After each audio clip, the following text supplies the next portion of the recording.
Hi friends, আমি তোমাদের সঙ্গে আর একটা মিনি ব্লগ নিয়ে আসলাম। এখানে আমি সারাদিন আজকে কী করলাম চলো তোমাদের সঙ্গে শেয়ার করা যাক।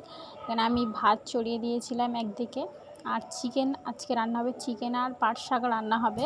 চিকেনের জন্য আমি চিকেন কেটে ধুয়ে রেখে দিলাম। চিকেন, আলু, পেঁয়াজ, টমেটো সব কিছু সুন্দর করে গুছিয়ে কেটে রেখে দিলাম। এখানে পাট শাকটা আগের দিনে আনা ছিল, সেটা আমি তোমাদেরকে দেখিয়েছিলাম যে বেরিয়েছিলাম একটু রাস্তার দিকে, সেখান থেকে পাট শাক নিয়েছিলাম অল্প করে, সেখান থেকেই এটা বেছে কুটে রান্না চড়িয়ে দিলাম।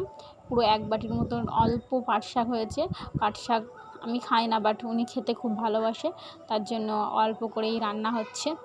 এখানে চিকেনের জন্য আমি গরম পানি বসিয়ে দিলাম। চিকেনটা গরম পানিতে ধুয়ে নিলে খুবই সুন্দর হয়, কারণ গরম পানি দিলে চিকেনের ভিতরে যেগুলো নোংরা ময়লা আছে সেগুলো বেরিয়ে যায়। চিকেনটা রান্না হয়ে গেল, তারপরে আমি একটু স্কিন কেয়ারের জন্য টমেটো আলু নিয়ে নিলাম। এখানে ট্যান দূর করার জন্য খুবই ভালো। এখানে আমি মুলতানি মাটি দিয়ে নিচ্ছি, তারপরে গোসল করে আসব। Thank you for watching. Tata, ভালো থেকে সবাই।